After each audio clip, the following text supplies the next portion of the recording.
I don't know why I acted like this was a coffee ad. It's 5 in the morning and there's no coffee in this. It's beer. Anyhow, picture me this. You're a citizen in an unnamed democratic country. Your country is at war, sadly enough. And after a failed military operation, your generals take your naval fleet to try to save the soldiers still at sea. They are unable to bring back anyone and come back empty-handed. As the ship coasts the lands, you're given a choice. Do you either A, kill the generals, or B, do nothing? Well, the choice is quite obvious, right? I mean, you can't just go and kill off people for such reasons. I mean, first of all, this is war. They're military general. They're quite essential. And furthermore, it's not like they did not try. They actually took a risk and tried to save those people. I mean, you wouldn't go and kill off Michelle Obama for not being able to bring back the Nigerian girls in 2016, right? That would be totally absurd. The thing is, what seems absurd today was not so absurd 2,500 years ago in the birthplace of democracy.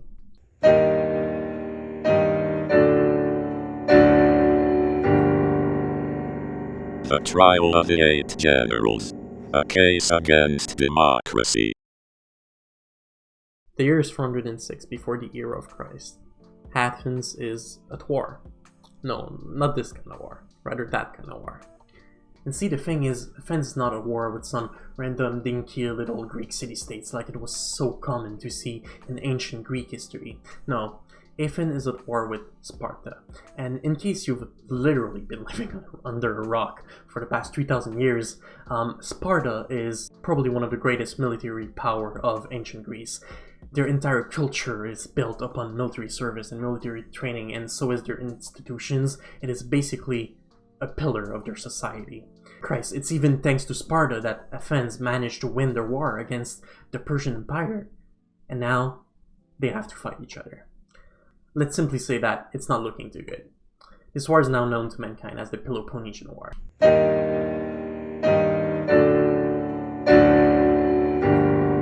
The battle.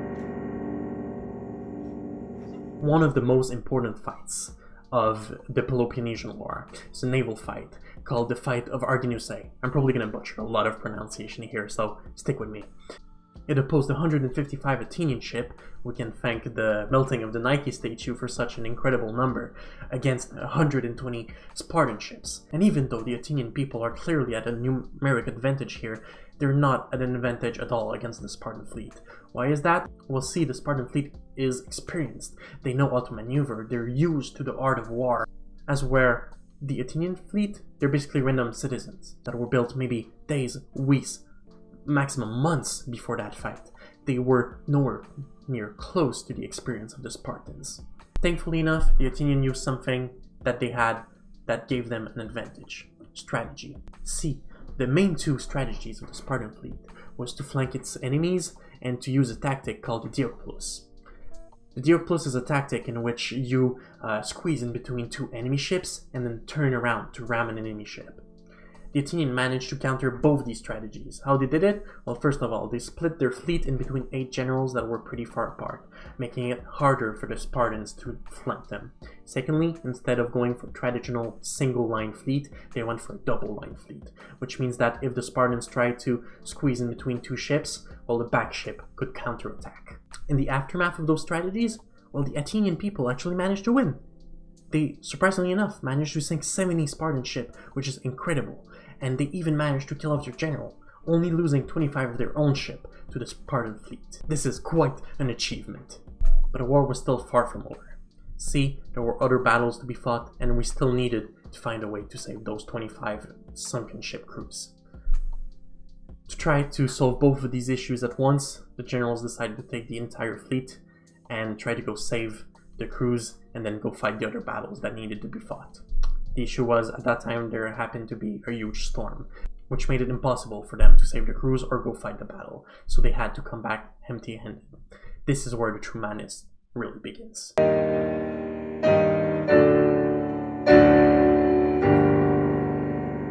The trial. Following the return of the generals, they were praised by Athens for such a splendid, grandiose victory. But those praises quickly turned into anger. See, everyone knew someone who knew someone on those ships, or everyone had a brother, a father, a lover on those ships. The pain was deeply personal. See, in contemporary America, when a soldier is lost in Iraq, although it is a very tragic event, for most people, it's not a personal pain. In ancient Greece, it is. The 8 generals were fired and put on trials. 2 of those generals even fled, not wanting at all to be judged by the Athenian people. And see, the thing you have to know about Athenian trials is that it works very similarly to how a jury trial works nowadays, except on steroids, having juries of 500, 1,000, 1,500, even 2,000 people at a time. Which means that those generals, they were not going to be judged by military personnel or by intellectuals. They were going to be judged by people just like you and me, as long as you and me are, of course, Athenian-born white citizens. On the first day of the trials, the generals managed to put the entire blame on the storm, which was great. They managed to gain sympathy from the jury. Maybe even managed to save themselves. The only issue is, right after the first day of the debates, there was a yearly festival in Athens, a yearly festival that's called the Epatouria. See, this festival is about celebrating family bonds. You might see the issue here. This festival truly turned the knife in the wound for the Athenian people, being forced to remember that they lost peoples that were close to them, and that they weren't even able to give them a proper burial. On the next day of the trial, a military enemy of the generals decided to abuse this sentiment to pass a motion. That motion stated that we would not be debating this anymore, and that we would straight up move on to a vote. This is highly against the normal procedure of an Athenian trial. But because the Athenian people were deeply hurt, this motion passed.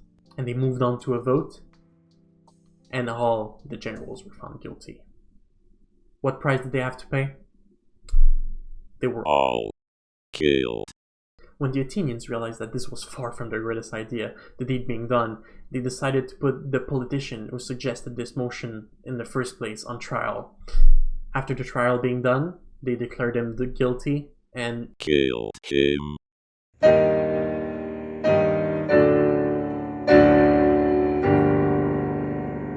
The issues with democracy. In all very numerous assemblies, of whatever character is composed, passion never fails to wrest the scepter from reason. Had every Athenian citizen been a Socrates, every Athenian assembly would still have been a mob. Publius, 1788. Choosing democracy means that we believe that the majority is going to be right, and see, this is factually wrong.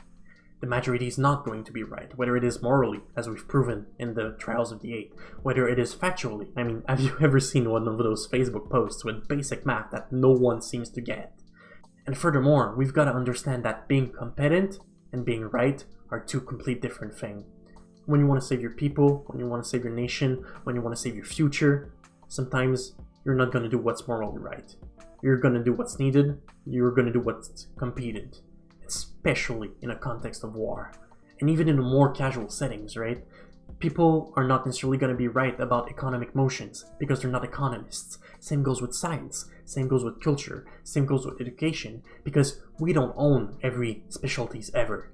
And furthermore, let's not forget that the human is a deeply influenceable being, whether it is by words, events, circumstances. And at the end of the day, we are much more logical creatures than we are logical ones. We also choose democracy because we think it's fair. See, this is very counterintuitive. Democracy is not fair. Democracy is not just. Democracy is equal. This means that everyone gets a vote, but everyone getting a vote does not mean that everyone gets what they deserve. See, by definition, democracy is the power of the majority, which means that the minority is by design at a disadvantage to get what they deserve. We only have to look back upon our own history to realize that fact. I mean, whether it is LGBTQ+ group, whether it is people of color, whether it is any minority group truly that had to fight to achieve rights. I don't believe that I have to teach you the entire history of the United States for you to agree with me on this. The system is made in such a way that it is very hard for minorities to convince majorities the rights that they deserve is essential and is worthy of their time, because they truly do not affect directly those majorities, and hence those majorities tend to care less about them. A funny little anecdote about minorities and majorities in the democratic system is that in the trial of the 8th, there was a minority trying to save those generals. That minority was a single man. The single man was the person overseeing the procedures. See, his strategy was to try to postpone the vote indefinitely so that nobody could ever vote on whether they were guilty or not. Sadly enough, did this not work. And the most ironic part of this is that this single man was Socrates. This is the only trial he ever got to oversee. Now, you might believe that our contemporary representative system fixes all these direct Athenian democracy issues, but truly it does not. Why is that? Well, it's because elected representatives suffer from all the same issues that a regular crowd does. The only thing that representatives adds to the mix is bringing class divide into democracy, centralizing even more the power into the hands of the wealthy and the riches. Now, don't get me wrong.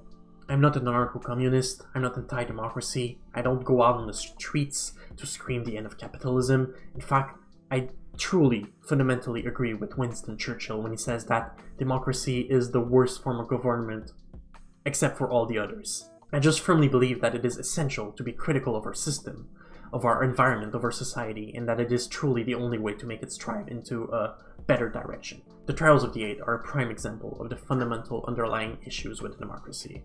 A system that relies too much on a human being, a profoundly flawed thinker, who is highly influenceable, who does not care for things that do not affect him directly, and who tends to think that he knows when truly he does not know. The most ironic part of all of this is that, up until this point, the Athenian people were winning this war. And sadly enough, only a couple years after this trial, they lost the war to Sparta. But losing the war signed the end of democracy for Athenian people. Even still temporary, it did sign the end of democracy for them. It also signed the end of the Athenian people as the main power in Greece. At the end of the day, the trial of the Eight is a regretful subversion of judicial procedures due to the overreaching power of democracy.